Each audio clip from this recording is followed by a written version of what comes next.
সুপ্রিয় দর্শক আসসালামু আলাইকুম। সবাইকে প্রীতি ও শুভেচ্ছা। আশা করি সকলে ভালো আছেন। আজকে কিন্তু আপনার ২২শে জানুয়ারি। আজকে কিন্তু আপনার এই ১ম আপনার এই ইসলামী আন্দোলন বাংলাদেশ লেবুতলা ইউনিয়ন কার্যালয়ে আমি অবস্থান করছি। এখানে কিন্তু আপনার হাতপাকা সাইফুল ইসলাম প্রধান উনি আজকে ১ম দিন কিরকম প্রচারণা পরিচালনা করছেন এই বিষয়ে কিন্তু উনার কাছে জানবো। আর কিরকম ভাবে এই আজকের দিনটা কাটিয়েছে এই বিষয়ে কিন্তু ওনার কাছে জানার জন্য চেষ্টা করব। সুপ্রিয় দর্শক আপনারা দেখতে থাকুন। আসসালামু আলাইকুম রহমতুল্লাহি ওবারাকাত। ধন্যবাদ লেবুতলা টিভিকে। আজকে প্রথম দিন আমি প্রচারণার কাজ শুরু করছি। আমার নানা শ্বশুর শাহ সুফি আকবর আলী রহমতুল্লাহ আলাই ওনার পুণ্যভূমি মির্জাপুর থেকে। প্রথমেই যেহেতু শাহ সুফি আকবর আলী রহমতুল্লাহ আলাই উনি ছিলেন ইসলামী আন্দোলন বাংলাদেশের মনোহরদী উপজেলা শাখার প্রথম সভাপতি। তো ওনার কবর আমরা জিয়ারত করছি ওলামায়ে কেরামকে সাথে নিয়ে। তারপর ওনার পুণ্যভূমি মির্জাপুর থেকে আলহামদুলিল্লাহ আমরা প্রচারণার কাজ শুরু করছি, গণসংযোগ করছি। তারপরে আরো অন্যান্য জায়গা আমরা গণসংযোগ করছি এবং ব্যাপক সাড়া পেয়েছি। মানুষের ভালোবাসায় আমরা আবেগ আপ্লুত হয়ে গেছি আলহামদুলিল্লাহ।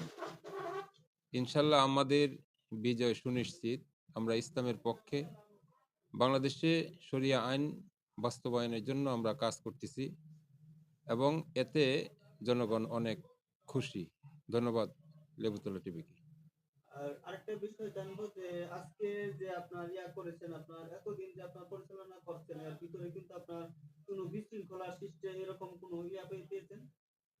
বিশৃঙ্খলার সৃষ্টি খুব একটা বেশি পাওয়া যায় নাই, তবে ফিল্ড লেভেলে কিছু হুমকি দুমকির আমাদের নেতা কর্মীদেরকে দেওয়া হয়েছে। তো বিষয়গুলি আমরা যেহেতু জটিল আকার ধারণ করে নাই, এই জন্য এখনো প্রশাসনের নজরে আনি নাই। কিন্তু পরবর্তীতে যদি এরকম হুমকি দুমকির এবং মানুষের উপর টর্চারিংয়ের পথ বেছে নেয় তাহলে অবশ্যই আমরা ইনশাল্লাহ প্রশাসনের নজরে দিব। এবং প্রশাসন আমাদেরকে আশ্বস্ত করেছে যে অবশ্যই তারা কার্যকরী ব্যবস্থা নেবে লেভেল প্লেইং ফিল্ডের ব্যাপারে, এবং জনগণ যাতে করে সুন্দরভাবে তাদের ভোটাধিকার প্রয়োগ করতে পারে সে বিষয়ে আমাদেরকে আশ্বস্ত করেছেন।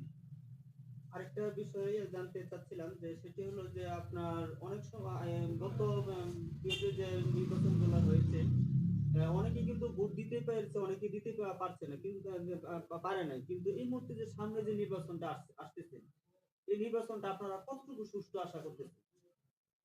আমরা আশা করব সরকারের পক্ষ থেকে সুষ্ঠু সুন্দরভাবেই সে নির্বাচনটা।